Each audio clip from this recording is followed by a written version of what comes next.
So hello friends, कैसे हैं आप सब। आज ये वीडियो बनाने का मकसद यही है कि आपका अवेयरनेस मुझे बढ़ाना है। मार्केट आज लाइफ हाई पे है। निफ्टी ने नया हाई छू लिया है 13,000 प्लस।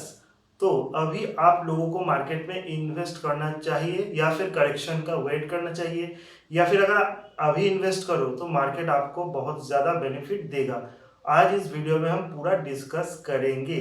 उसी के साथ साथ आपको 7 गोल्डन रूल भी बताएंगे, जिन गोल्डन रूल को अगर आप फॉलो करते हो तो मार्केट जब डाउन होता है या फिर मार्केट लाइफ हाई पे होता है, कभी भी आप लॉस में नहीं रहोगे।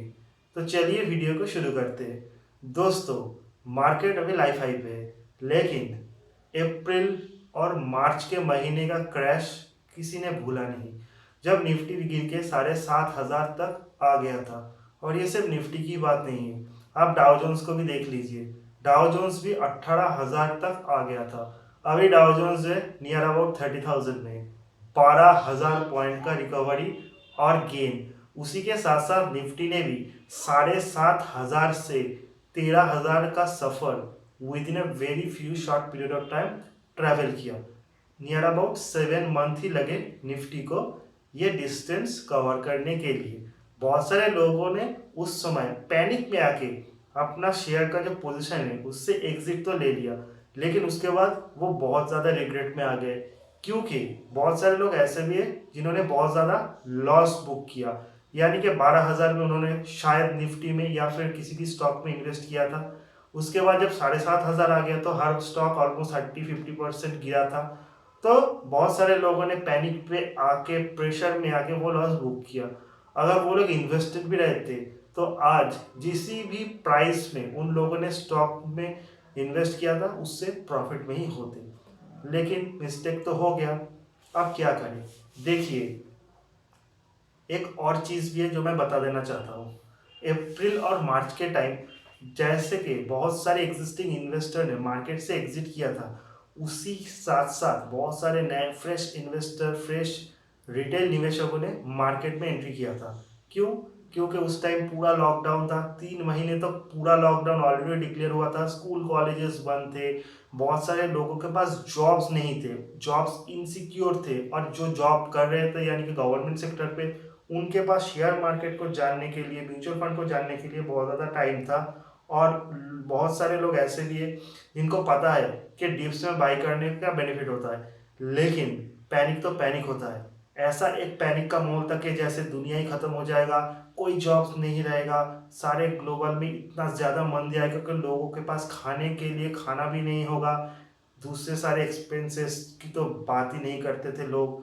तो इतना ज़्यादा पैनिक था, लाइफ एंड डेथ का सिचुएशन था। तो उस टाइम बहुत सारे रिटेल में बहुत सारे इन्वेस्टर ने पार्टिसिपेट किया और थोड़ा थोड़ा पैसा इन्वेस्ट करके स्टॉक मार्केट पे उन्होंने अपना स्टॉक मार्केट का जर्नी शुरू किया। आज देखिए, निफ्टी बहुत बढ़ गया है और रिलायंस 3 टाइम हो गया। उसके बाद बड़े बैंक्स लाइक HDFC बैंक 800 से 1400 आ गया, TCS 1500 से 2900 तक चला गया, ऑलमोस्ट डबल के नज़दीक। तो बहुत सारे नए इन्वेस्टर ने बहुत ज़्यादा प्रॉफिट कमा लिया। 30-50% प्रॉफिट तो कुछ भी नहीं है उन लोगों के लिए। तो वो लोग भी अभी बहुत ओवर कॉन्फिडेंट हो गए, जो कि बहुत गलत है। उनको ये लगता है हम लोगों ने तो आते ही इतना ज़्यादा प्रॉफिट कर लिया, और जो एग्जिस्टिंग इन्वेस्टर थे उन्होंने क्या किया, तो हमको तो ABCD सब पता है और हम कभी लॉस कर ही नहीं सकते, स्टॉक मार्केट तो कभी नीचे जा ही नहीं सकता। ये भी एक बहुत ज़्यादा थ्रेट है। ओवर कॉन्फिडेंट में ही इंसान सबसे ज़्यादा लॉस करता है। उनको भी अपना प्रॉफिट को सेव करना चाहिए और इस प्रॉफिट का सही इस्तेमाल भी करना चाहिए। तो नंबर 1 रूल यही है कि आप कभी जब स्टॉक मार्केट क्रैश हो जाए, पैनिक में आके एग्जिट मत कीजिए, क्योंकि अगर आप पैनिक में एग्जिट करोगे तो उससे लॉस आपका ही होगा। सबसे बड़ा गोल्डन रूल यही है, जो Warren Buffett, Rakesh Jhunjhunwala, Radha Kishan Damani, world के टॉप सक्सेसफुल इन्वेस्टर हमेशा फॉलो करते हैं, वो है बाय ऑन डिप्स। तभी वो लोग इन्वेस्ट करते हैं क्वालिटी स्टॉक में जब मार्केट किसी कारण से डाउन हो, मार्केट पे क्रैश आ जाए और अननेसेसरीली क्वालिटी स्टॉक भी गिर जाए without any reason, just because of that it's a global correction और ओवरऑल मार्केट कनेक्शन और overall market correction due to some kind of panic. तो यही सबसे बड़ा गोल्डन रूल यही है कि आपको हमेशा डिप्स में बाई करना चाहिए। जब निफ्टी 7,500 तक आ गया था तो बहुत सारे लोगों ने और ज़्यादा पैनिक क्रिएट किया था। देखिए 12,000 में जो लोग निकल गए वो तो सबसे स्मार्ट इन्वेस्टर थे, क्योंकि उस टाइम निकलने का बेस्ट टाइम था। या फिर अब 11,000 में भी निकल गए तो बहुत सारे लोगों ने लॉस उतना नहीं फेस किया। लेकिन जो लोग रुके रहे 10,000, 8,000 और एट द एंड 7,500, देन एक टाइम आया जो उनका ब्रेक डाउन हो गया और वो स्टॉक मार्केट से एग्जिट हो लिए और आज वो बहुत ज़्यादा रिग्रेट में हैं। लेकिन उसी टाइम बहुत सारे मीडिया, सोशल नेटवर्किंग, ब्रोकर सभी ने ये पैनिक भी फैलाया कि मार्केट और गिरेगा और गिरेगा और गिरेगा। और जब 7,500 से क्विक रिकवर मार्केट ने स्टार्ट करना शुरू किया, उसके बाद भी ये पैनिक मार्केट में था। एक अनसर्टेन सिचुएशन क्रिएट किया गया था ताकि बड़े फंड, बड़े इन्वेस्टर अपना पोजीशन क्रिएट कर सके और उसके बाद स्लोली रिटेल इन्वेस्टर पोजीशन बनाए, ताकि स्टॉक जब बढ़ जाए तब ये बड़े इन्वेस्टर धीरे धीरे करके स्टॉक को सेल कर दे, फिर से बाइंग ऑन डिप्स का वेट करें। लेकिन फंसता तो हमेशा रिटेल इन्वेस्टर ही है, क्योंकि रिटेल इन्वेस्टर को हमेशा ये लोग टारगेट करते हैं बेवकूफ़ बनाने के लिए। लेकिन उसी के साथ साथ कुछ रिटेल इन्वेस्टर बहुत स्मार्ट होते हैं जो कि इस रूल को जानते हैं, तो वो हमेशा क्रैश में एग्जिस्ट नहीं करते और क्रैश में अपने सिलेक्टेड स्टॉक को एवरेजिंग करते हैं ताकि उनका कॉस्ट ऑफ बाय गिर जाए और जब स्टॉक क्विक रिकवर करके ऊपर की तरफ चला जाए तो वो प्रॉफिट में एग्जिट कर सके। ये है नंबर 1 रूल।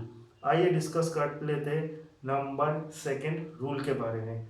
सेकेंड रूल जो है वो है, आपको हमेशा इन्वेस्टेड रहना चाहिए स्टॉक मार्केट पे, क्योंकि डिप्स में मान लो अगर आपने बाई किया फिर स्टॉक ऊपर की तरफ चला गया फिर स्टॉक नीचे की तरफ आने का भी चांस है, तो आप टोटल एग्जिट मत हो जाइए। 50% प्रॉफिट बुक कर दीजिए, 50% आप वेट कीजिए, क्योंकि जब तक आप स्टॉक में इन्वेस्टेड नहीं रहोगे आप कभी प्रॉफिट को देख नहीं सकोगे।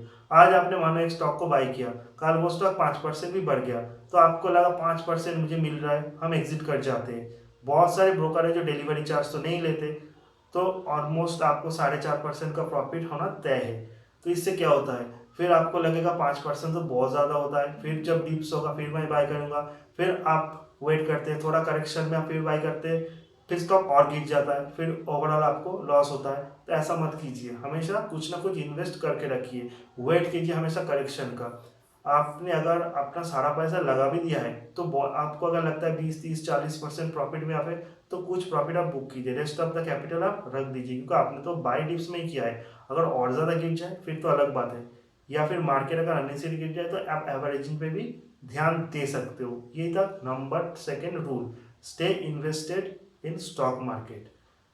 थर्ड नंबर रूल क्या आता है, आपको कैश रिजर्व रखना है। आपके पास अगर 100 रुपीज़ है और मार्केट आज गिर भी जाए तो आपको कितना इन्वेस्ट करना चाहिए, देखिए एटलीस्ट 70 से लेकर 80% आप इन्वेस्ट कर दीजिए मार्केट में, क्योंकि आपको मार्केट में हर स्टॉक बहुत डिस्काउंट पे मिल रहा है। 20% आप रिजर्व पे रख दीजिए। रिजर्व का मतलब ये भी होता है कि बाई चांस अगर और गिर जाए तो आप फिर इन्वेस्ट कीजिए, तो आपका एवरेजिंग बहुत अच्छा आ जाएगा और लॉन्ग रन पे जब मार्केट ऊपर की तरफ आएगा तो आपको बहुत ज़्यादा प्रॉफिट होगा। या फिर 20% for your personal use. Market जब गिरता है किसी पर्टिकुलर कारण से गिरता है, जैसे कोविड के टाइम गिरा था तो बहुत सारे लोगों ने जॉब लूज कर दिया था, बहुत सारा पैनिक था, एक्सपेंसेस बढ़ गए थे। तो उस टाइम अगर आपके कैश हाथ में कुछ रिजर्व कैश है, नॉट ओनली आप उस रिजर्व कैश का इस्तेमाल करके नेक्स्ट फ्यू मंथ आप अपना गुजारा कर सकते हैं, इसी के साथ साथ आपको स्टॉक बेच के अमाउंट की ज़रूरत भी नहीं पड़ेगा। स्टॉक मार्केट पे जो आप इन्वेस्ट किए हुए हो उस अमाउंट को आप रहने दो। इसके साथ साथ कैश रिजर्व रखने का एक और भी फायदा है। मानो अगर आपने अभी निफ्टी में इन्वेस्ट किया, जब निफ्टी लाइफ हाई में हो, तब अगर आपने 50% कैश निफ्टी में इन्वेस्ट किया, स्टॉक में इन्वेस्ट किया और रेस्ट अपने पास रिजर्व रख दिया, तो इससे बेनिफिट यही होगा अगर मार्केट फिर से 12,000 11,000 तक आ जाए तो आप एवरेजिंग कर सकोगे। एवरेजिंग करने का यही फायदा होता है कि जब मार्केट प्राइस, जब स्टॉक का प्राइस आपके बाय किए गए प्राइस से 20% भी गिर जाए, अगर आप तब एवरेज करोगे तो उसका एवरेजिंग प्राइस 10% ही डाउन होगा। तो क्विकली अगर 10% स्टॉक रिकवर भी कर जाए तो आप लॉस नहीं करोगे। आप अगर तब अपना कैश को विड्रॉल करना चाहते हो तो आप प्रॉफिट में ही थोड़ा बहुत विड्रॉल कर पाओगे। तो ये था number 2 rule, always reserve some cash for future. Number 3 पे आते हैं, कभी आप हाई पे बाई मत कीजिए। वैसे तो किसी को नहीं पता कि मार्केट का टॉप क्या है। जैसे कि मुझे 13,000 पे मार्केट बहुत ही एक्सपेंसिव लग रहा है और लग रहा था, तो मैंने तो डिसाइड कर ही लिया है कि 13,000 में मैं किसी भी हालत में इन्वेस्ट नहीं करूँगा। इसका मतलब ये नहीं कि 13,000 ही हाई है, मार्केट 13,500 14,000 तक भी जा सकता है। तो मार्केट का तो कोई गारंटी है नहीं, लेकिन एक टाइम अगर 7,500 से क्विकली मार्केट इतना बढ़ गया है, और आप स्टॉक का हाल देखिए, बहुत सारे स्टॉक है जो लाइफ हाई पे ट्रेड कर रहा है। पैनिक अभी गया नहीं, मार्केट में सिर्फ ये न्यूज़ आया कि वैक्सीन आ जाएगा। हालांकि यूएस इलेक्शन का जो रिजल्ट है वो आ गया है, बाइडेन ऑलमोस्ट जीत ही गया है, तो ग्लोबली सभी ने इसको एक्सेप्ट भी कर लिया। तो यूएस इलेक्शन प्रेशर अभी नहीं है, जिससे वॉलेटिलिटी मार्केट में बढ़ने का चांस है। यूएस चाइना ट्रेड वॉर तो अब लोगों को लगता ही यही कि ये कभी खत्म नहीं होगा, तो इसको भी मार्केट ने एब्जॉर्ब कर लिया है। रीजन एक ही है जो कि मार्केट के ग्रोथ के आड़े आ रहा है, वो है कोविड का वैक्सीन। अगर वैक्सीन आ जाए, कोविड का टेंशन ही खत्म हो जाए, तो मार्केट तो फिर 14,000 या 15,000 तक जाएगा। लेकिन ये टेंशन अभी खत्म नहीं होने वाला। आज कोविड है तो कल कुछ और होगा। अगर आप मार्केट स्लोली बढ़े तो उससे कॉन्फिडेंस बढ़ता है, और मार्केट बहुत ज़्यादा क्रैश भी नहीं होता। मार्केट थोड़ा गिरता है फिर थोड़ा बढ़ता है, यानी कि मार्केट अगर 2% गिरता है तो 5% बढ़ता भी है। ऐसे मार्केट का ग्रोथ होता है, तब मार्केट पे कॉन्फिडेंस लगा रहता है। लेकिन एक टाइम अगर मार्केट बहुत ज़्यादा बढ़ जाए तो अनसर्टेनिटी आ जाता है। अभी मीडिया हो या मार्केट में काम करने वाले एनालिस्ट हो, कोई आपको ये नहीं बोलेगा कि stay away from the market. लोग आपको यही बोलेंगे कि मार्केट में इन्वेस्ट कीजिए, देखिए 7,500 का निफ्टी 13,000 आ गया, अभी तो ये 20,000 तक भी जाएगा, तो अभी इन्वेस्ट कीजिए। लेकिन क्या जो बड़े फंड हाउसेस है, बड़े इन्वेस्टर भी इन्वेस्ट कर रहे हैं? नहीं, उन्होंने ऑलरेडी इन्वेस्ट कर दिया, वो भी वेट कर रहे हैं कि अगर मार्केट और ज़्यादा गिरे और ज़्यादा बढ़े तो कैसे वो एग्जिट कर ले और मार्केट में थोड़ा बहुत करेक्शन फिर से आ जाए। फिर रिटेल इन्वेस्टर भी पैनिक में आ जाएंगे, रिटेल इन्वेस्टर और सेल करेंगे, तो इससे क्या होगा, निफ्टी नियर अबाउट 12,000 आ जाएगा, फिर वो लोग इन्वेस्ट करना स्टार्ट करेंगे। यही मार्केट का रूल है। रिटेल इन्वेस्टर को थोड़ा स्मार्टली इस बात को समझना भी चाहिए और ऐसे ही मार्केट में काम करना चाहिए। इससे उनका लॉस होने का चांस बहुत ही कम हो जाएगा। और एक रूल है, जब मार्केट पे आप बाइंग करते हो अपने ट्रस्टेड स्टॉक पे, मैं तो हमेशा आप लोगों को यही बोलता हूँ कि खुद से रिसर्च कीजिए, खुद से एनालिसिस कीजिए। एक स्टॉक को एनालिसिस करना बहुत ही आसान है। सिर्फ स्टॉक का 5 साल 10 साल का प्रॉफिट लॉस, स्टॉक का ग्रोथ देखना पड़ता है, इसी के साथ साथ पी रेशियो, पीवी रेशियो। और आप सभी को सुनो, न्यूज़ चैनल एनालिसिस, अगर आपने किसी सेबी रजिस्टर एडवाइजर से सलाह भी लेना चाहते हो तो लो, लेकिन डिसीजन खुद लो। लेकिन हमेशा एक ही स्टॉक में इन्वेस्ट मत करो। सपोज आपको बैंकिंग स्टॉक बहुत पसंद है और मार्केट जब डाउन था तब आपने बैंक में इन्वेस्ट किया था, या फिर आप जब इन्वेस्ट करना चाहते हो तभी जब मार्केट डाउन हो, तो कैसे आप स्टॉक चूज करोगे? आप एक पर्टिकुलर स्टॉक में कभी सारा कैपिटल इन्वेस्ट मत कीजिए। अगर आपके पास 100 रुपीज़ है और मार्केट डाउन है, तो आप 80 रुपीज़ इन्वेस्ट कीजिए। मार्केट लाइफ हाई पे तो मिनिमम 30% आप इन्वेस्ट कीजिए, क्योंकि मार्केट तो अनसर्टेन है। मार्केट अगर और गिर जाए तो और 30%, और गिर जाए तो और 30%, ऐसे आप एवरेजिंग कीजिए। इससे आपको लॉन्ग रन पे लॉस होने का चांसेस बहुत कम है, और लॉस होगा भी तो बहुत ज़्यादा आप उससे रिकवर भी कर पाओगे। तो मान लो अगर आप बैंकिंग सेक्टर में बुलिश हो तो एक बैंक में इन्वेस्ट मत करो, आप डिवाइड कर लो। आपके पास अगर 100 रुपीज़ है और अगर आप 100 रुपीज़ भी इन्वेस्ट करना चाहते हो तो 20 रुपीज़ करके 5 स्टॉक में इन्वेस्ट करो, टॉप स्टॉक में इन्वेस्ट करो, जैसे HDFC bank, ICICI bank, SBI, Kotak, axis. तो इससे क्या होगा, आपको एवरेज हेल्दी रिटर्न मिलेगा। एक स्टॉक में इन्वेस्ट करोगे, अगर वो पर्टिकुलर स्टॉक पर्टिकुलर किसी न्यूज़ के कारण गिर जाए तो आप लॉस पे आ जाओगे। लेकिन अगर आप सभी स्टॉक में इन्वेस्टेड हो तो एक स्टॉक में अगर नेगेटिव न्यूज़ आता है तो एक स्टॉक में पॉजिटिव न्यूज़ भी आएगा, तो एवरेज आपका अच्छा रिटर्न आपको मिलेगा। तो सबसे बढ़िया प्रोसेस यही है कि एक ही पर्टिकुलर स्टॉक में ब्लाइंडली ट्रस्ट करके सारा पैसा इन्वेस्ट मत कीजिए। आप अपने स्टॉक के इन्वेस्टमेंट को डिवाइड कीजिए, या फिर आप पूरे निफ्टी के सभी स्टॉक में पार्टिसिपेट करना चाहते हो तो टॉप स्टॉक ले लो। ऑयल सेगमेंट से रिलायंस हो गया, IT से TCS, प्राइवेट बैंकिंग से HDFC बैंक, गवर्नमेंट बैंक से SBI। उसी के साथ साथ अगर आप FMCG में हिंदुस्तान लीवर या फिर एशियन पेंट्स के साथ भी जाना चाहते हो तो आप उसी के साथ भी जा सकते हो। अब जान लेते हैं रूल नंबर 6 के बारे में, जो कि वॉरेन बफेट भी फॉलो करते थे।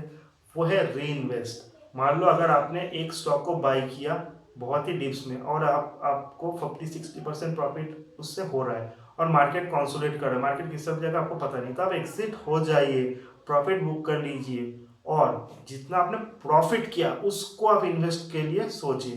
पूरा प्रॉफिट जो आपने बुक किया सारे को अपने पर्सनल रीजन के कारण स्पेंड मत कीजिए। अगर आपको कैश का उतना रिक्वायरमेंट नहीं है तो क्या करेंगे आप अपने प्रॉफिट को भी फिर से इन्वेस्ट कीजिए। मान लो आपने 100 रुपये मार्केट में इन्वेस्ट किया तो उससे आपको 150 का प्रॉफिट हुआ, तो अभी आपका टोटल कैपिटल हो गया 150। अगर आपको कुछ प्रॉफिट यूटिलाइज करना ही है तो मान लो आपने 20 रुपीज़ यूटिलाइज किया और 130 रुपीज़ फिर से इन्वेस्ट किया।